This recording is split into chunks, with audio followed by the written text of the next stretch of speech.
Hey y'all, we're gonna try this again. We're back up again. How's everybody doing? We lost our folks, but we're gonna do it again. Okay. I hope everybody can hear me better now. How's everybody doing? I see Nat the Great is in the building. I see Chosen King Smith. Okay, DNA Tooth. This is a very exciting subject that we're going to talk about today. It's a very important subject. It's the subject of mental health. It's one of those subjects that we all know is so important, yet is not enough attention being attributed to it. While certainly the COVID-19 epidemic is an issue that is causing us to be particularly concerned about mental health for many reasons. People are going through catastrophic circumstances right now. It's really draining, but even those who don't have the virus are experiencing a lot of mental health challenges, fearful for those they love, as well as, for purposes of a whole bunch of things.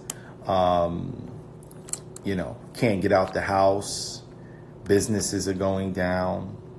A lot of thoughts are entering into the minds of so many people. So it's like we want to have a conversation on this. And so thank you all for coming out so that we can have this discussion. I'm going to see if I can connect Miss Sonya Davie, who's a mental wellness expert and mental health coach, as well as one of my dear friends from high school. So I'm going to see if she can come in and chat with us. Let's see.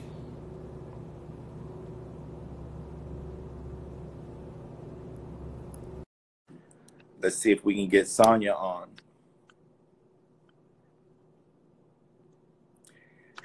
Hey, Sonya. Hey, Lundell. How are you? I'm doing well. I am doing well. I'm trying to hang in there. It's kind of tough, but I'm hanging in there.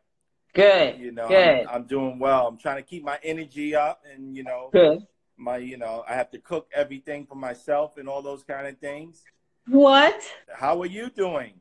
I'm good. I'm actually okay. Yeah, I'm rolling with the punches, so I'm okay. Awesome.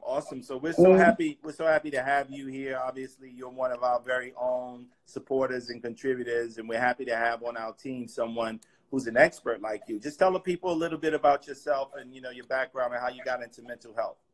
Okay. Well, I'm a mental health licensed therapist, and I'm a mental wellness health coach, actually. So I combine the mental health as well as wellness together. I am also a licensed clinician with PAPA, which is a nonprofit organization that provides mental health to NYPD exclusively. So I work with them. I'm also a life coach in 2 Brooklyn men's homeless shelters. So I go into men's shelters on a weekly basis, except for now, and I teach life skills there. So, and I'm a dance fitness instructor. So I got a lot of stuff I'm doing. You got a lot of stuff going on. Yeah. So let's just jump right into it. Obviously we're dealing with the coronavirus epidemic. And everyone is really struggling and going through quite a bit. It's a very sad opportunity on one hand, but on another hand, it kind of allows a lot of people to just be still and press the reset if they're not going through a lot of health challenges. What are some of the primary kind of emotions that people are struggling with right now during this coronavirus period? Okay, well, that's good. The 2 that I'm seeing a lot of is anxiety, which has been an issue for a long time, but it is really ramped up now, people's anxiety, and grief. Because the virus is bringing, so it's brought so much sudden change, but in a negative way, and then we have the grief because there's so many lives that are being lost on a daily basis. I don't think there's been a time where people are losing sometimes multiple family members within days of each other. And so with that kind of grief, as well as not only just physical grief, people have lost jobs, and they've also lost just a sense of normalcy. So that level of grief for a lot of people has been overwhelming and has also contributed to heightened anxiety. So those are the two primary that I'm seeing right now. What about fear? I mean, I would think that that's something that would be among my top 2 or 3. Mm-hmm. Well, that's what scared. anxiety is. Your anxiety really is fear of the future, fear when you don't know what's going to happen. So it is definitely a heightened fear that people have that leads into eventually anxiety. So it really they go hand in hand. So because so many people don't know what's happening, you know, and again, we've had massive change. This is not just a New York City issue. This is a worldwide shift. And we've never seen anything happen like this. And it happened so quickly. You know, 1 week, we were, you know, kind of moving around. And then all of a sudden, we're shutting down the entire city. I had the last day that I was in my office, I had a client come in. And she was so unnerved by just 7th Avenue being quiet and, you know, everything being closed up. It was right before we were all officially had to go in. She walked in the door and just in tears. She just broke out in tears as soon as she walked in, because it was just so much, you know, just seeing the city so different than it normally was. And so her sense of normalcy, because she had a routine that she would do when she would come into the office, and that was all shut down, and that was a lot for her. So right. In your practice, do you see a certain type of demographic of people that normally comes through? For example, are your clients more elderly people, middle age, or like young people like millennials? What's your client base in general, and what do you see where people actually seek out some type of a help? Okay. Most of my clients, believe it or not, are between millennials. I have a lot of millennials and a lot of middle age. Yeah. A few, not too many elderly, but I have a lot of in their 20s, 30s, 40s, and 50s. So I have a lot of millennials, some of them that were just coming out of college, and they, you know, just adulting was just overwhelming for them. Or they were on their first professional job, and it was just a lot. One of the things I really salute my millennials, because they don't make their mental health an option. You know, whereas generations in the past were kind of, you know, we didn't talk about things. So a lot of them grew up in homes where people didn't talk about things, and they don't want to live like that anymore. Right. So as soon as they would get, some of them would either come on their parents' insurance, or they got their job and they have their health insurance, the first thing they would do is they would find a therapist. And I love that about the millennials. Love it. Wow. So, back in the day, people used to think if you went to go see a therapist, like you were really crazy, and it was crazy. It wasn't. So now how are people thinking about it? Are they just talking to someone? Well, they have a different attitude. Yeah, they definitely have a different attitude now about it. And some of my clients, we made jokes. It's almost like, you don't have a therapist? What's wrong with you? Like, it's like the end thing. You go to brunch on Sunday, you go to therapy on Monday. Like, you are not having a therapist. They're not trying to do life with all of that emotional weight by themselves anymore. Now, prior to my practice, though, I worked for almost 10 years in anger management. So I taught anger management, and 95% of my clients were men, and they were mandated to come in.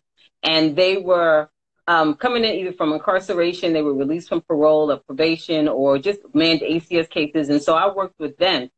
And it was great because although they were forced to come, they appreciated the program. They appreciated the one-on-ones, because we got to talk about things that they never ever touched emotionally, but they really loved it. And so that's one of the reasons why I went back into teaching in the shelters, because I still like working with, you know, those populations that need it and don't realize how much they need it. So what's like the correlation, or what's like the kind of connection of anger management and mental wellness? You know, do you see some kind of overlap with that? I can, because a lot of what I talk about are lifestyle changes. And, well, first of all, I have 7 pillars of mental wellness, and one of them is dealing with your emotions and teaching people how, when you don't look at the emotions, or when you don't even look at the negative emotions that's fueling you, how that contributes a lot to anger.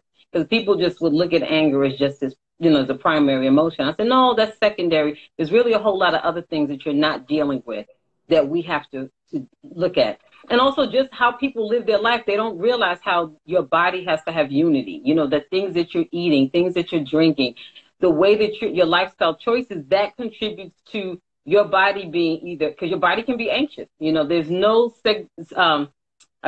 segregation in your body where your emotions just stay here. They travel. And so if you're very, very angry all the time, you're stressing your body out. And if you're stressing your body out all the time, because you're sending, I always say that's like having sirens.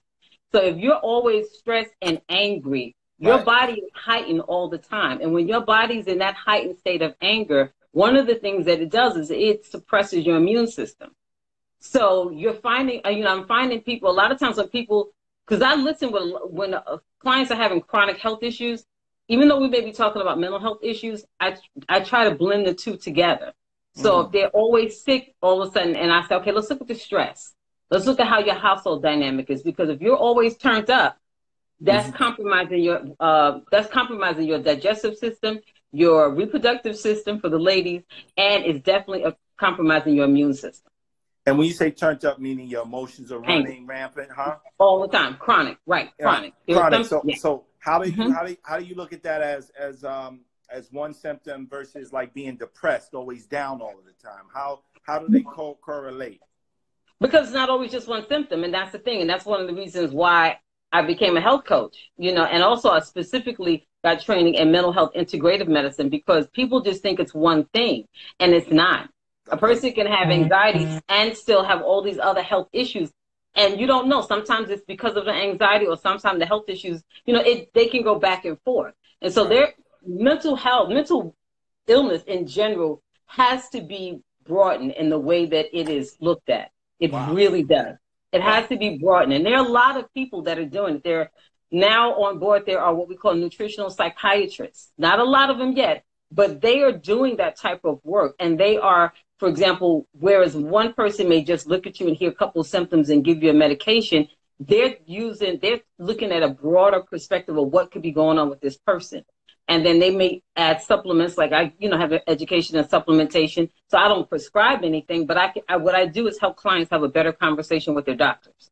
Right. So they may have chronic things. And I say, you know what, this sounds like this may be going on. Why don't you talk to your doctor, have this conversation with your doctor? Because heightened stress, heightened anxiety, again, it takes its toll on your body, and there are physical issues that can come out of that. And people don't know that they're related, that can happen. So that's why I said a diagnosis can have many layers to it. Right. Even mental health. Well, you mentioned there are multiple symptoms. You mentioned stress, anxiety. You also mentioned that there were 7 pillars. Can you break some of that down? You hit us with the, dealing with your emotions. Let's break down some more of those pillars that we got to deal with. Okay. So the emotions are one, like I said. So you have to look, and people have to look, like you said, we're starting to have this conversation about mental illness. And so people are realizing that you can't ignore this stuff anymore.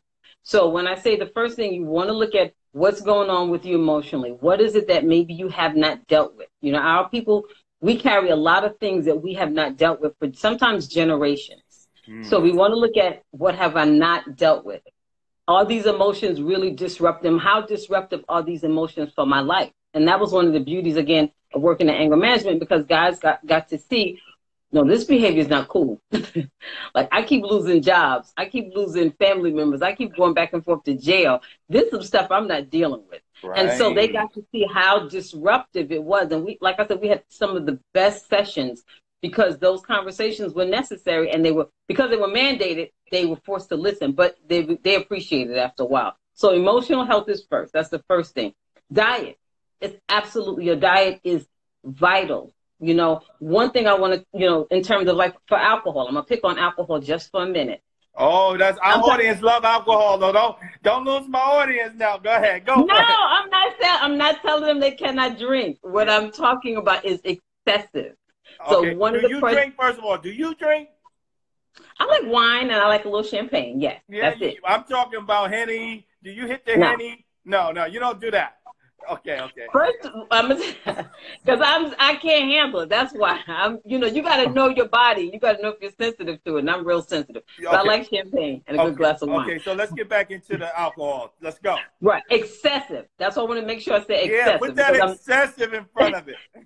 I'm not picking on if you want to have, I see the wine glasses. Go ahead. I know, easy. I'm not saying if you want to have some. Anybody want to drink, put your glasses out. Let me see y'all put your glasses. Put your glasses up. I'm talking about when you have an unhealthy relationship with alcohol. Okay, so that's the one that could possibly go. And I use that term with people. I said, I'm not telling you not to drink, but do you have what kind of relationship do you and alcohol have? Is it excessive? Because if it's excessive, it is going to affect your health over time. It is. And one of the things that alcohol does where it interferes in terms of mental health, alcohol, excessive alcohol, it robs your body of certain nutrients. Yes, it does. It robs your body of certain nutrients, vitamin A, vitamin C, vitamin D, K, vitamin B. It robs your body of that. And these are vitamins that are necessary for you to create those neurotransmitters, particularly vitamin B. Your body has to create neurotransmitters. And a lot of times when people get medication, mental health medication, they think that, oh, that medication is going to give me neurotransmitters. And they just think they're going to be okay. That's not what that medication does. Your neurotransmitters are created from your food. And so, and your vitamins. And so it's important if you are ingesting excessive alcohol, you are robbing your body of the very nutrients that you need that create those feel-good neurotransmitters. But wait. You just hit us with a 5-syllable medical term. You got to break that. You got to say what that term means. It was medical and 5 syllables, yo. What the hell is a neurotransmitter? And I'm a lawyer and I don't know what that is. Those are just chemical messengers in your brain. That's it. When you hear serotonin, endorphin, dopamine, those are neurotransmitters. You know, all those feel-good chemicals that people think that they think if I take the medication, it's going to give me serotonin. No, it's not going to create the serotonin. That's not what it's going to do. So to our people out here that's joining us, by show of thumbs up or down, who knew what neurotransmitters were? Who knew that okay, and so things that, say that again, through the brain, what? Okay, sure.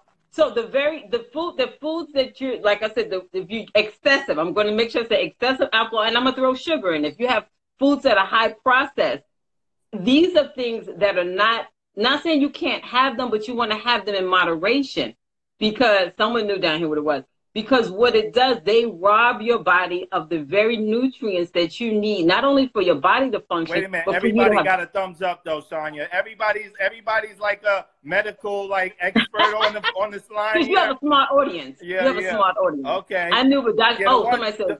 The source got a wide audience. The ones who won't know, they're not on this live. They wait for me to interview. They wait for me to interview them rapper, their favorite rapper and shit.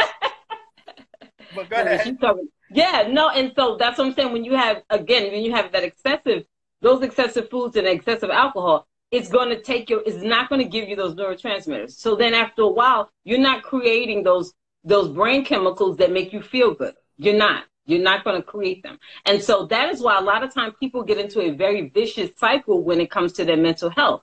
They are using unhealthy coping mechanisms, whether it's food or alcohol, continually. And they are not dealing with the emotions, or if they are dealing with the emotions by only taking a medication and not getting to the root of it, they just stay in a vicious cycle. So that's one of the reasons why when people, again, with clients, I try to break things down with them and get a bigger picture of what's going on, not only in their mind, but how it's playing out in their body. Right. But when does someone start to approach that wall? You hear that expression, they hit the wall.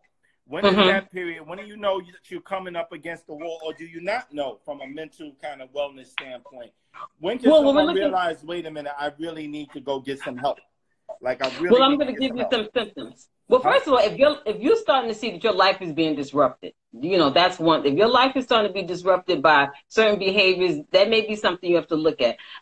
If you have difficulty, for example, we'll look at anxiety. And right now we'll talk in terms of one form of anxiety that people are dealing with right now is called anticipatory anxiety. And that's the fear of what's going to happen. That is fear of something that hasn't happened, but they're fearing is going to happen. And a lot of people are dealing with that right now. It's anxiety, but it's just more specific. It's anticipatory anxiety. So you are afraid of some bad things that could happen. And so some of the symptoms you want to look at, if you're finding difficulty concentrating, trouble managing your emotions. So if your emotions are all over the place and you just don't seem to have a grasp on them, if you're feeling numb, if ever since everything's been happening, you're kind of numb and flat. You're losing interest in things that you normally would enjoy doing. And although our time, we're limited by our household, but maybe you're disconnecting. You're not talking to anybody. You're feeling really jumpy. really, and, you know, all of a sudden very hyper vigilant, just very, and you can't seem to relax on the inside. There's just like this jumpiness on the inside, muscle tension, pain, nausea, maybe you've lost your appetite, sleep problems. These are things that you want to kind of say something's not right, because there's a disruption in your body. There's a disruption in your system. And so these are things, and let me tell you something else, digestive problems are huge. So if you're finding yourself stressed out and you're having digestive problems, that's not just something that you want to over-medicate with over-the-counter medication. You want to say, I need to talk to somebody, because there is so much information out there. Plus I've studied between what they call the gut and the brain. That's all I'm going to say, the connection. Because when you are having your gut area here, that is considered, believe it or not, your second brain. And so when you're having all kinds of stress, a lot of people have digestive issues, and they think, oh, it's just because I have, you know, I just can't eat these foods. No, sometimes you may have really serious digestive issues because you're having some emotions you're not dealing with. There's a strong connection between those two. And these are conversations in our community we don't hear enough of.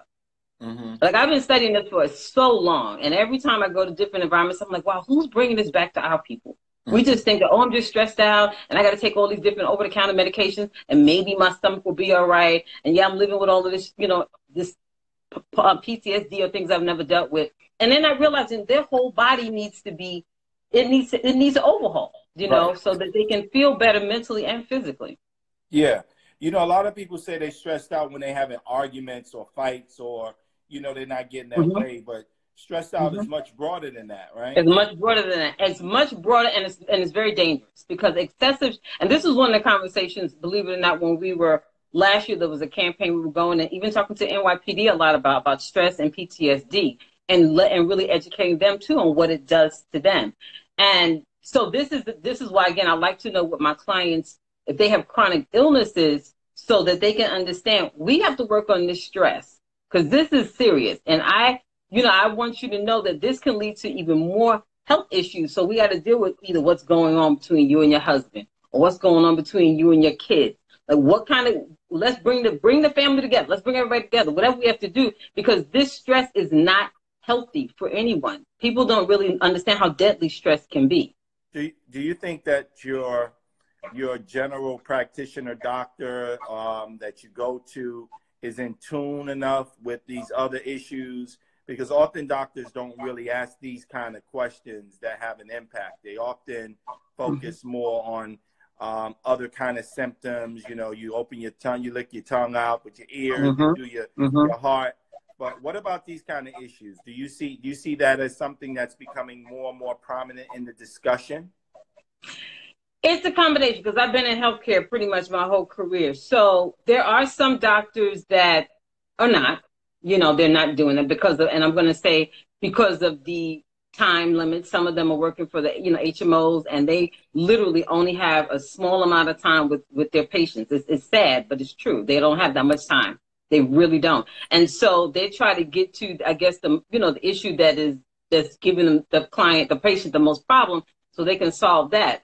But there are some doctors that are beginning to talk about stress because they realize how serious it is. But I still want more practitioners to do that. You know, one of the fields, health coaching, which is, again, I'm a mental wellness health coach as well as a therapist, is because we can have those conversations with people because we have more time with them. And some doctors are actually utilizing health coaches, not mental health, just health coaches in general, because they can spend that time and ask those questions that they can't. Right. But it still needs to be more. They definitely need to find out from people. If nothing else, I want doctors to be able to do, the ones that aren't doing this, is find out the stress levels and then say, you know what, because of the stress levels and because maybe you have high blood pressure, I want to refer you maybe for some therapy. If just do that. If they just do that, that would help a lot. Because again, it helps people to understand this chronic stress is not going to help, is going to either lead you towards A, B, C, or D, whatever's going on with them. And here, I want you, I want you to go to therapist. Because I had a client that actually did that. Her doctor sent her to me. She said, my primary care doctor said I needed to see a therapist. I was like, yes. Mm-hmm. So even if they did that, because like I said, they don't have a lot of time, unfortunately. Some of them don't. There are some doctors that do, but there are a lot that don't have that kind of time. to really go into detail. So just refer them to a therapist and, you know, connect with the therapist. The doctor can do that. Your doctor can connect with therapists. They can have those type of conversations, which is, again, what I love for them to do. Reach out and say, you know what, I'm going to see this patient in a month. I'm going to send them to you for a few sessions. Could you give me a quick summary and vice, you know, so they'll have more information on what's going on. You know, my friend Nicole, she's on here and she jumped in and said something about her doctor is XYZ and does some great stuff for her. For all the people who's tuned in and have a relationship with a mental health expert or doctor, feel free to just type it onto the screen, because we're going to post this on our stories and people can go back and get this information. So well, a couple of questions more. I have a lot of questions. So when you say chronic, what do you mean by that to those who don't know? When you say chronic, as excessive. Yeah, excessive. For example, okay, if you're finding yourself, because, you know, you hear people say, I'm stressed out, and they say it all the time. It's not, you know, that's not an isolated incident. You know, maybe someone may have a little stress because of something that happened at work. But there are some people that are working in environments or living in environments where every day there is just a lot of stress. There's a lot of toxicity. There are people in relationships where they're producing chronic stress, because I'm like, some of y'all need to leave these people that you're with, because some of them are just not ideal. Or, you know, there's just constant arguments, or they're, again, stress, maybe working double shifts at work. That's stressing your body out as well. So there are a lot of people that either do it by choice or mandated. They have to work a double shift. Or people that work overnight. Believe it or not, you're stressing your body out chronically on a daily basis because you're working a shift when ideally your body is conditioned to be sleeping. So they may work at night and then still do too much during the day and not give the body enough sleep. So your body's under chronic stress. It's stressed all the time, excessive. So, you know, everyone is really tuned in and tapped into this stress. People are saying stress kills. It's a deadly killer. It's a quiet killer. Yep. Yep, it sure is. And you got a smart audience. Huh?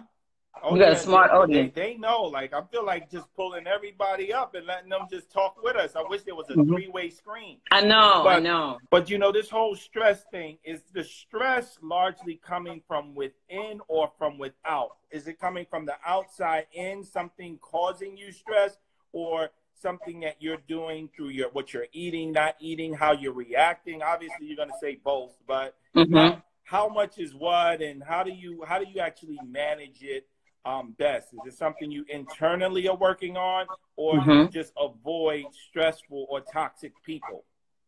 No, I think there are certain things in life that you can't avoid.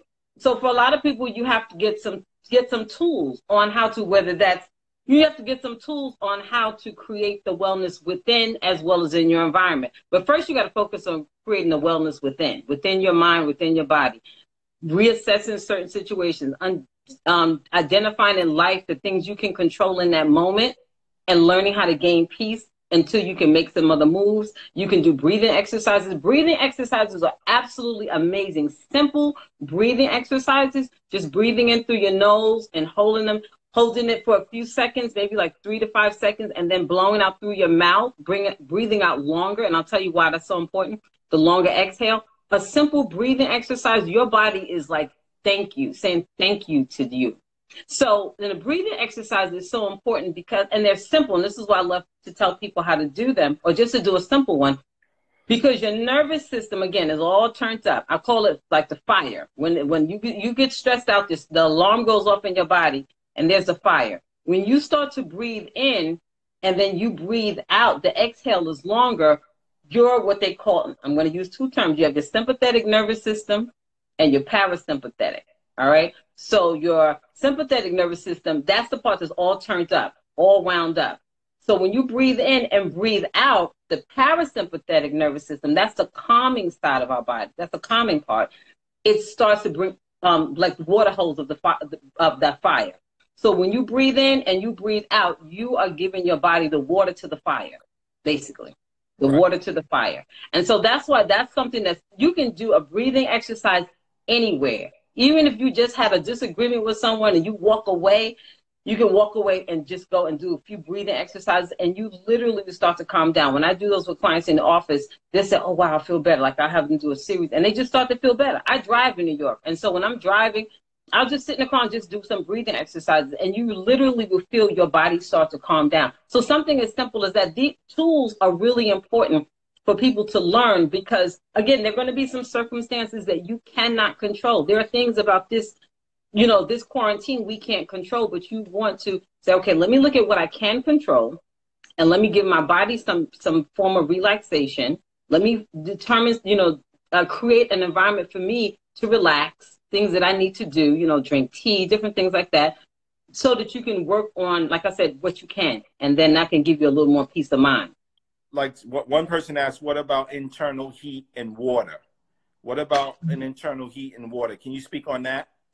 Well, water, I can definitely, when they say internal heat, meaning, I'm not sure if they can expound on that. But water, I can tell you why water is so important because, and I had water actually to talk about, when you're dehydrated, dehydration actually causes your body to fatigue. It causes depression, headaches, and pain. So just drinking water and staying hydrated is extremely important. So it's the little simple things that people can do. Oh shit! I got my water. Goddamn! I put some green shit in here. I got lemon in here. I got my green juice and mix. Well, listen now. I'm sorry. When I met you, you were athletes. So pull that up. You played football for years, so I know. That's right. But yeah. In case they didn't know. Mm-hmm. But no, dehydration, that is something you don't want to get dehydrated. So you can do something as simple as, again, breathing exercise, drinking some water.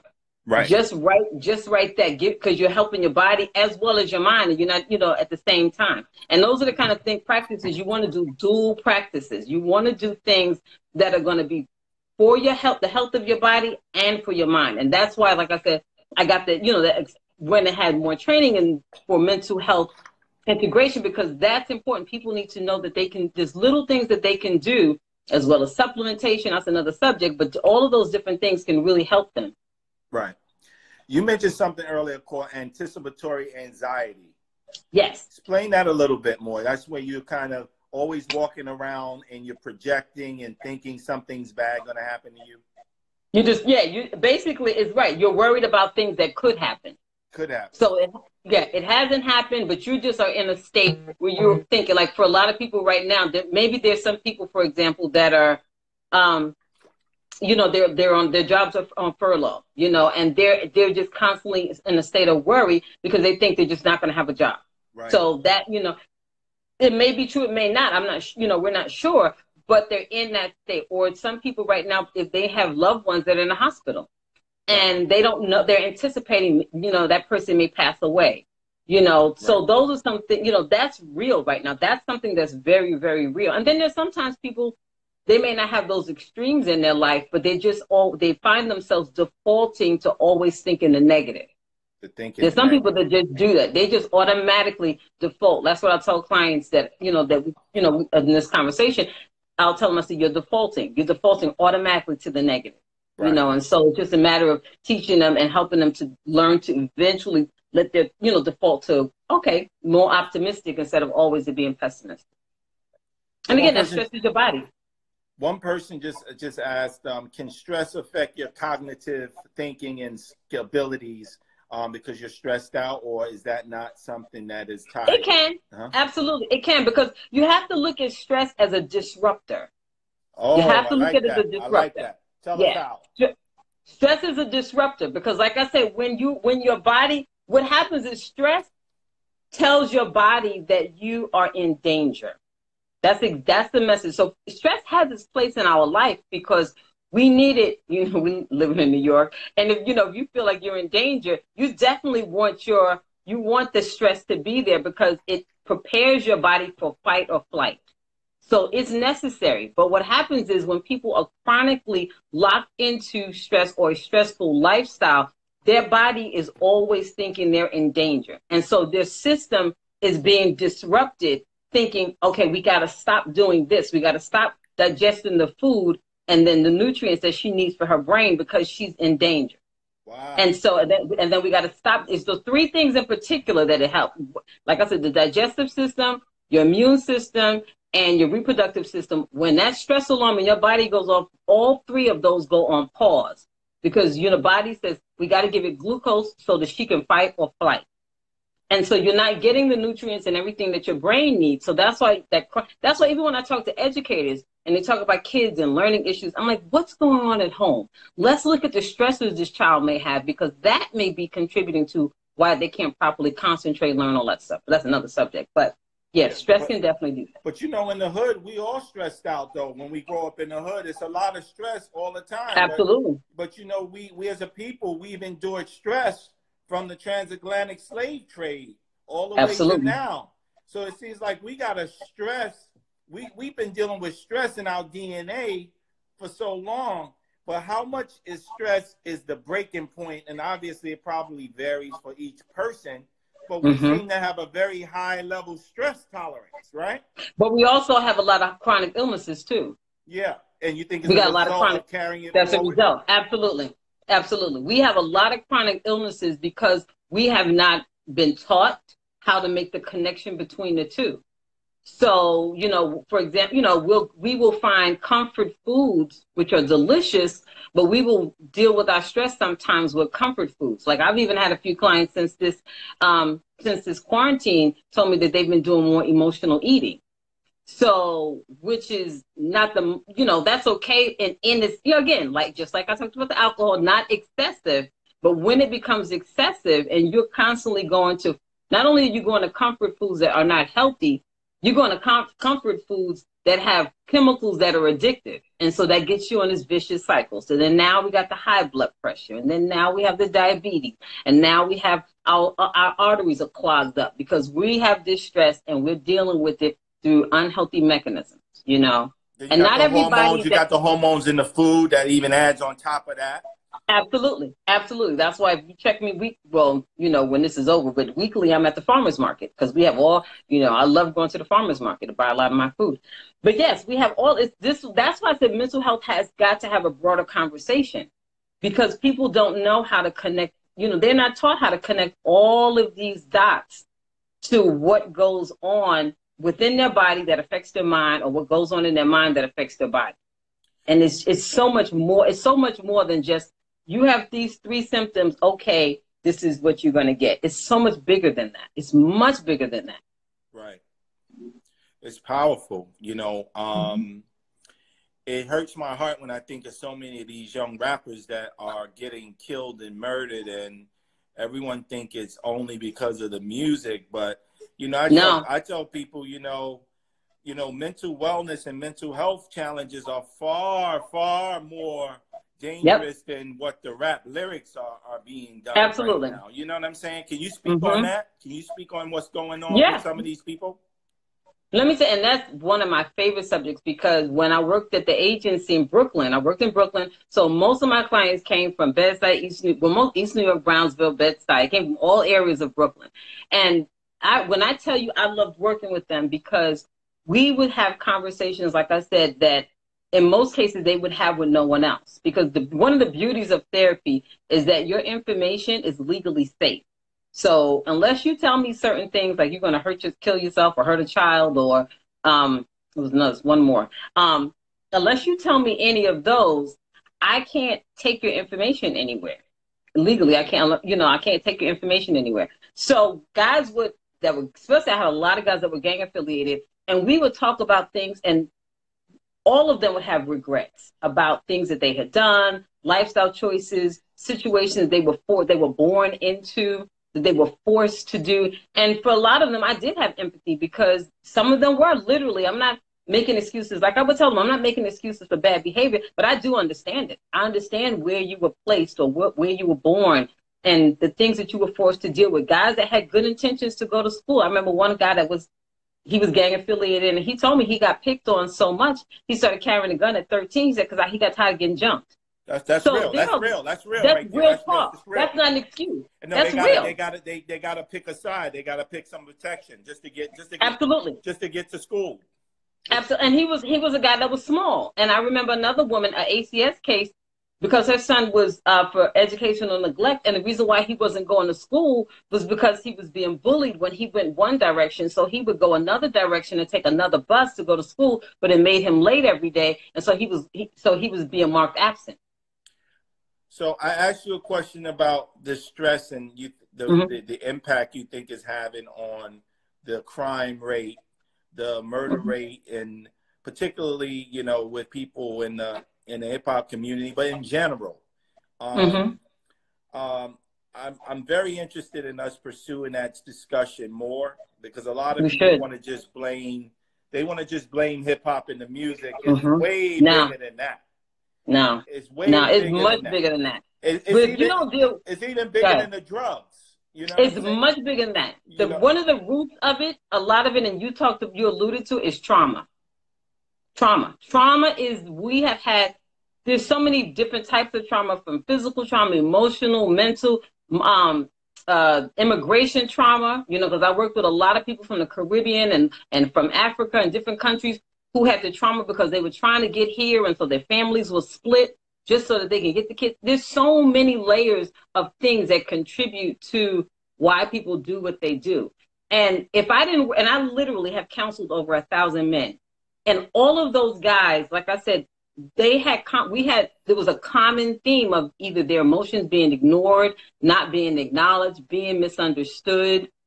And I very rarely had anyone, as a matter of fact, probably ever, that came in and defended their behavior, defended the streets, saying, yeah, I'm okay with what I did. No, nearly all of them wanted other options. They wanted other options. They were sometimes either not allowed to believe that they could do other things. I always would say that there are two places that a lot of those guys were traumatized the most. One was in a classroom, or the next one was at home. Because, and then, if they were traumatized in a classroom, that meant that someone in the school system allowed them to believe that they couldn't learn. And so that message stayed with them. And so they went where they were accepted. But when I would have these conversations with them, and even when I have it in the shelter, you'd be surprised how many in the men's group I have at the shelter, men open up and say things that I would never expect them to say in a group setting. Their fears, and they share their fears, and then it brings a really good dialogue with them to each other, and they see that they have the same concerns or the same trauma or the same upbringing, and they need to be given permission to have these kind of conversations. And so, like I said, I loved working with them for so long, and I wanted to continue that kind of work because they need it. They definitely need. 3 things about men, I'm gonna say, because most of my clients are men. 3 things about men that are vitally important. Number 1, men can actually talk. They can. Number 2, men like to talk. And number 3, men need to talk. That's really, really important. I've never had a session where a guy has sat silent. Never. And so they need to be given. And I have to commend the hip hop artists that have come out and have openly shared that they were going to therapy. They were going to therapy and they are endorsing. Every time I hear one, I salute them for doing that. Because they're helping to give, first of all, they're helping me to give information to my clients to show them, because I show a lot of their video in sessions, but also just for other guys to say it's okay to talk about what's uncomfortable. Right. I tell you, we talked about how it's impacting young people in the community in hip hop. What about how it's affecting relationships? It is, and oh wow, that can be probably. Somebody's asking how much does your sessions cost? So you got to send me a message. You got DM Sonya. You got to DM me. Okay. You got to DM me. Yeah, but she's affordable. She's affordable, but she ain't cheap though. She affordable, but not cheap. No. And I've got so many clients, but definitely just send me a DM. Relationships, a lot, because the people don't realize sometimes a person can come into a relationship with issues from their past that is beyond your love, that your love just can't repair.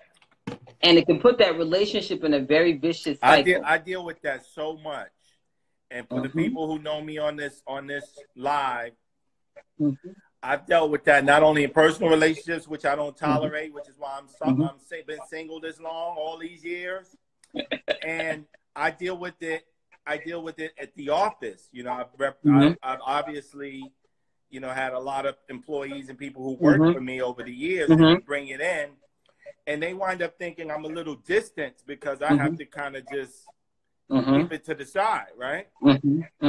So when you start talking about relationships and stress, how do you advise people to avoid the stress when people are bringing energy sometimes to you. You know what I'm saying? Sometimes it's not even arguments. Sometimes it's because arguments doesn't bother me. I like to argue, but stress bothers me, and I won't deal with it. I won't deal with it. No, and there's certain things that I've been educating clients, especially in the last year. I said, listen, there's certain things that are just relationship disagreements, and then there's certain things that that person needs a therapist. And you got, and I help them to understand between the two. There's someone, for example, someone may have severe, and I'm talking about severe rejection issues, maybe because they were abandoned. They could have been abandoned by a mother or a father.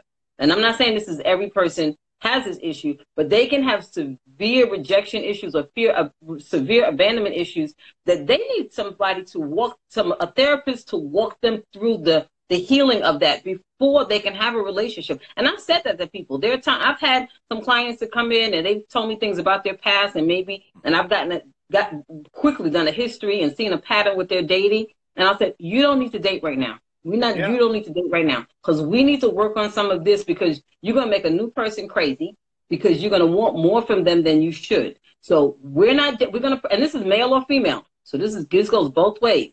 Yeah. You're going to press the pause button on dating right now. We're going to work through some of this stuff, and then you'll be in a better position to date. And then I help people to understand when they tell me things about their partners, I'm like, whoa, no, that's something that needs therapeutic help. And if they're willing to get the help, that's fine. If they're not willing to get the help, you got to reconsider this relationship. Yep. Well, we're winding down. I want you to give your assessment on what can people do during this time to work on themselves.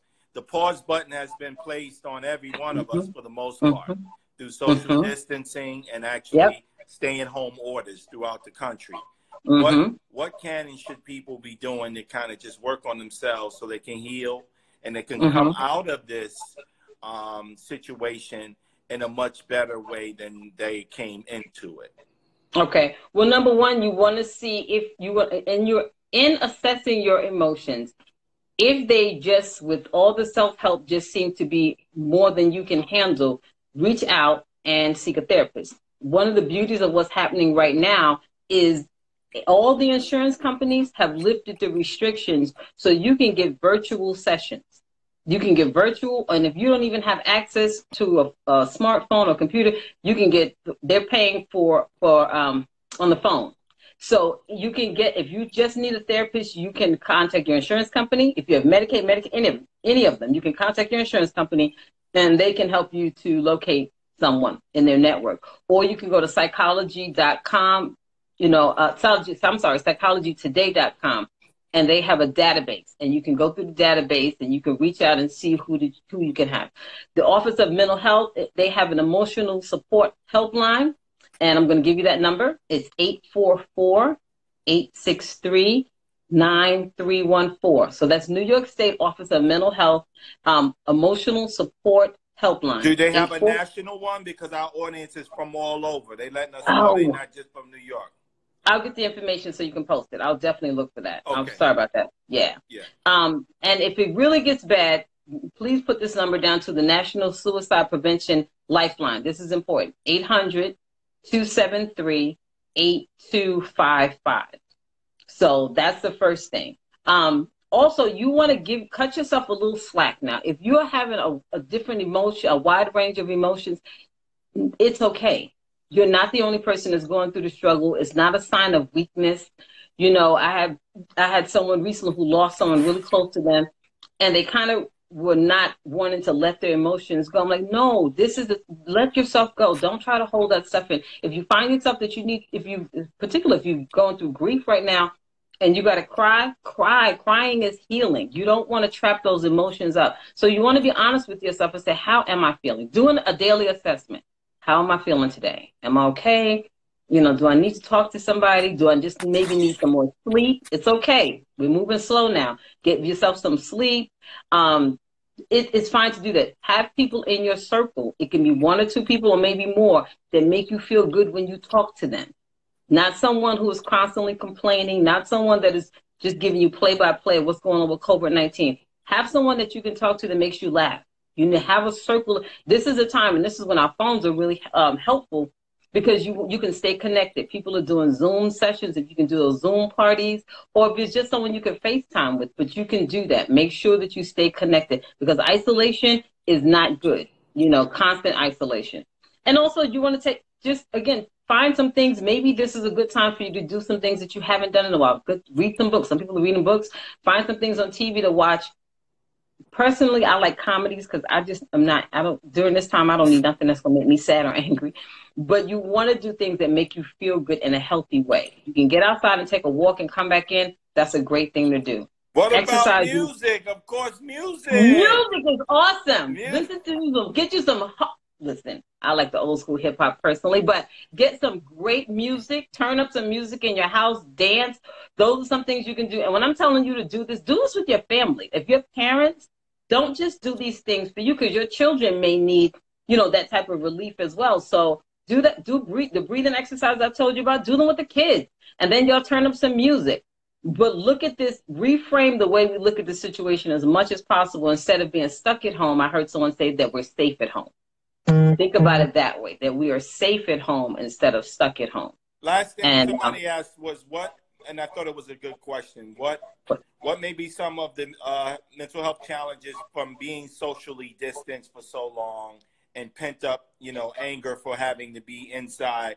Do you foresee any challenges related to that once they come out? Do you see any issues?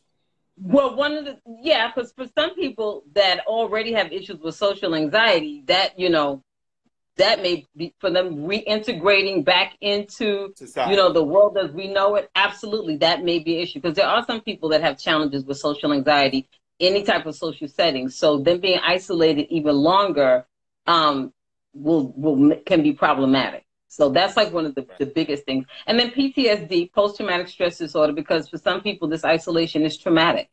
It is. And so, you know, again, that's where they may need a professional to walk them through the healing process. And that is okay.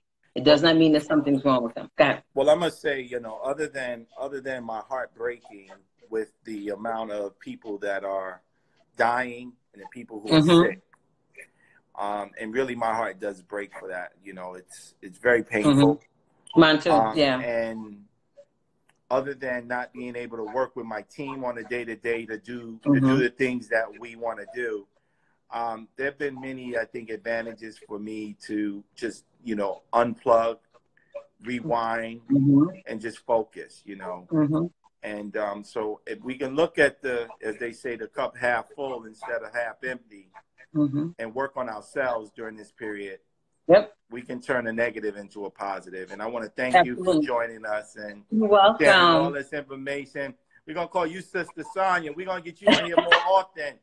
That's my name now? Yeah, well, you always been my sister. In high school, remember? Yes, I remember your behavior. Call you Sister Sonya up in here. So you can all right. Thank you. Well, thanks everybody for joining, and thank you, Sonya, and we'll be in touch. You're welcome. And all right. Reach out to her during her live. Y'all have a good day. Take care. Thanks. Bye, guys.